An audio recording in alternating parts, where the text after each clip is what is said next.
Welcome to Men Alive, a biblical journey to help us become conformed to the image of Jesus Christ. I'm your host, Paul Estabrooks. Our teacher is my longtime friend, Dr. Jim Cunningham, consultant in adult education and director of Go Teach Global.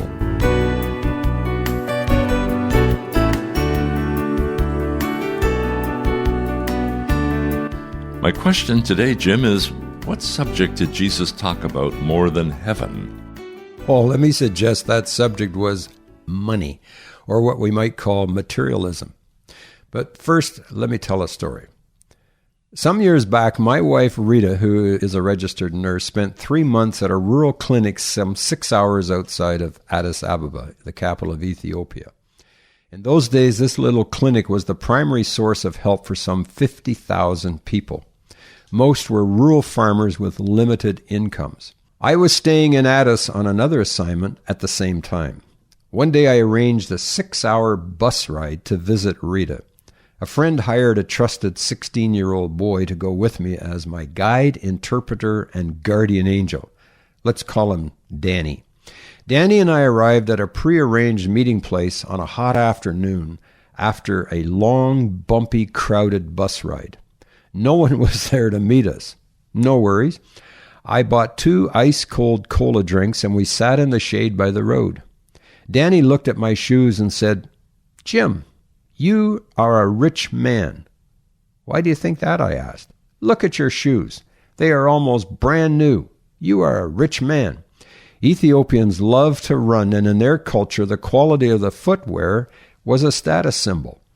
Just then, I looked out to the road, and 3 men were walking by carrying heavy loads of bricks on their backs and walking barefoot on the dirt road. "Danny, you are a rich man," I said with a smile. "How can you say that?" Danny asked. "Well, here you sit in the cool shade at 3 o'clock on a hot afternoon drinking a Coke, while these guys," pointing to the 3 workers, "are sweating in the heat without shoes. And Danny, you have shoes. In their eyes, you are a rich man."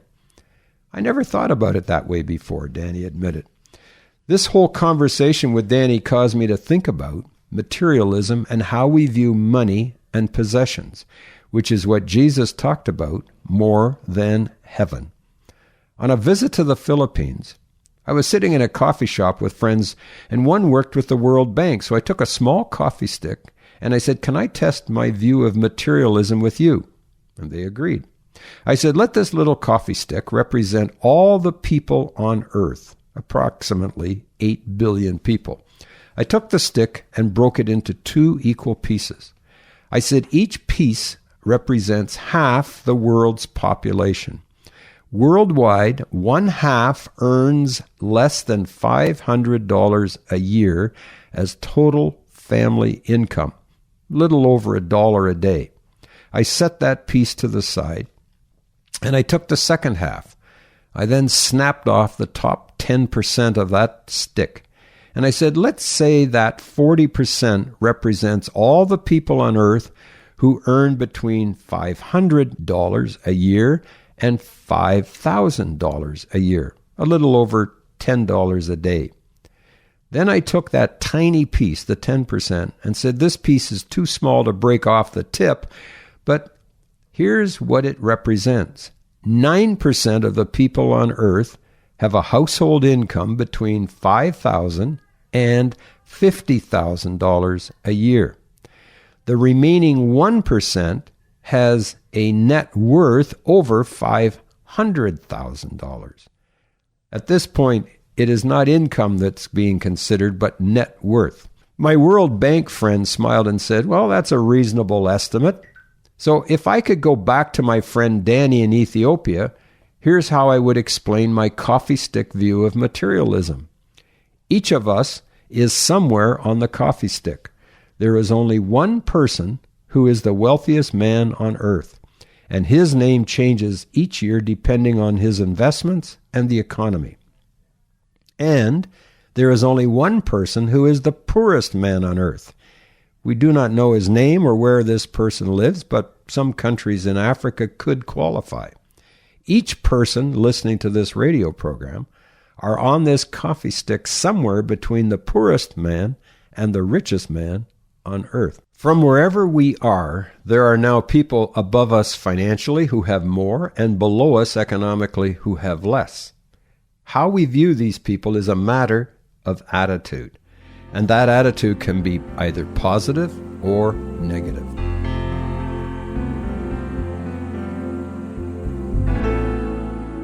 And as we let that idea sink in, Jim, let me remind our listeners that this is Men Alive with Dr. Jim Cunningham from Go Teach Global.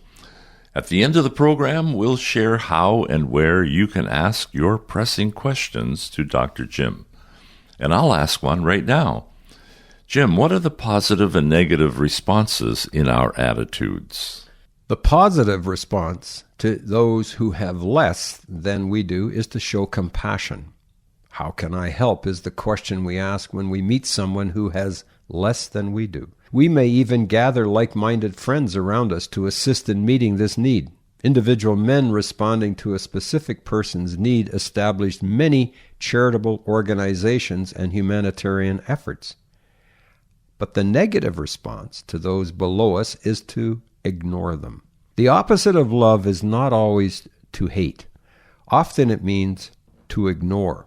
James wrote in the Bible, "Suppose you see a brother or sister who has no food or clothing, and you say, 'Goodbye, have a nice day, stay warm, eat well,' but then you don't give that person any food or clothing.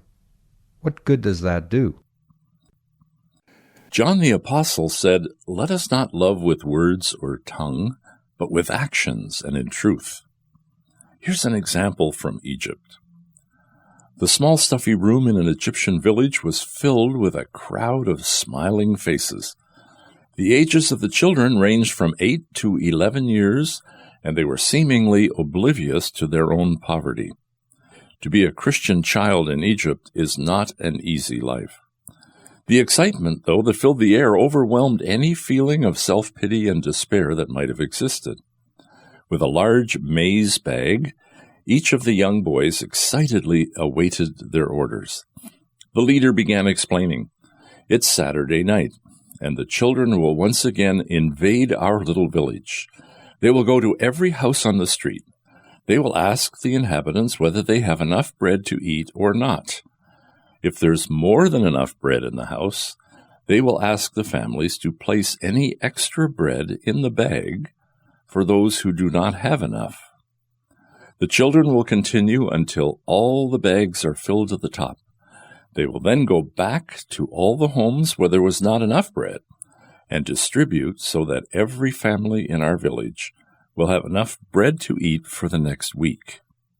They do not have the means to provide it themselves, but regardless of their own needs, they have become instruments of love to eradicate hunger in our village."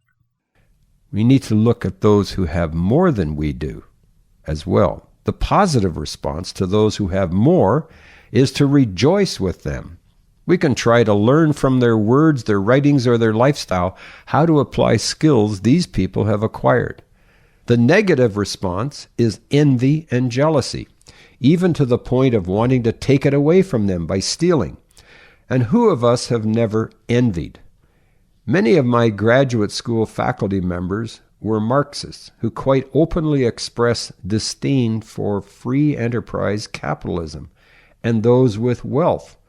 The first and primary tenet of Karl Marx's Communist Manifesto is the abolition of all private property, as taught during the 70-year reign of the communists over the USSR, the Union of Soviet Socialist Republics.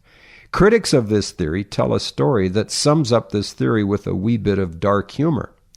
A farmer finds a bottle in his field, rubs it, and a genie appears. And okay, the genie says, "You have one request. Would you like a car or a new house? Name it."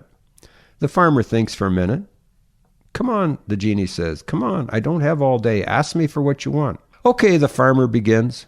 "My neighbor has a goat." "Great," said the genie. "Do you want a goat?" "No." Okay. Do you want a herd of goats?" "No." "Well, tell me exactly what you want me to do." The farmer replies, kill his goat. That is the simplest way to describe what happens when we have a negative envy towards those who have more. We want to take away what they have so we will be equal. We will both have nothing. It may sound like a joke, but many people in North America and other countries think they are poor. But here's the reality check. If you get off a plane in another country and you're wearing a pair of eyeglasses that is worth $500, you are likely in the minds of the poor people in that country already in the upper half of the world's population. If you pull out your phone or computer to confirm your return flight home, you have just identified with the upper 10% because you got to where they are. The location of the world's rich may shift at times, and some men listening to this program today are in the top 1%. Some are in the bottom 50%. Materialism is not related to how much we have or don't have. Materialism is an attitude of the heart towards those who have more or to those who have less. In essence, materialism says money, property, possessions, physical comforts, as well as worldly fame and honor are the essential things in life. Materialism is the subtlest trap of Satan. We can have all the Christian externals and yet be complete materialists. How we respond to those who have less and to those who have more will determine how well we are conforming to the image of Jesus Christ. Thanks, Jim. There you have it for today, men. We become alive when we recognize we cannot serve God and money. We become a slave to the one we obey. Let's choose together to serve God.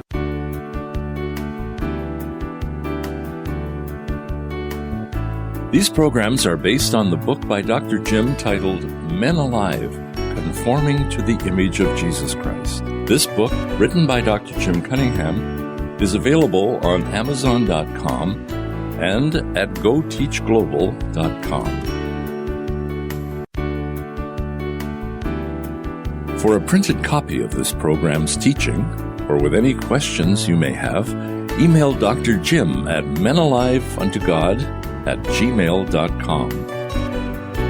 Men Alive is a production of Go Teach Global. For more information, go to our website at www.goteachglobal.com. Until next time, I'm Paul Estabrooks on behalf of Dr. Jim Cunningham, encouraging you to be men alive, conformed to the image of Jesus Christ.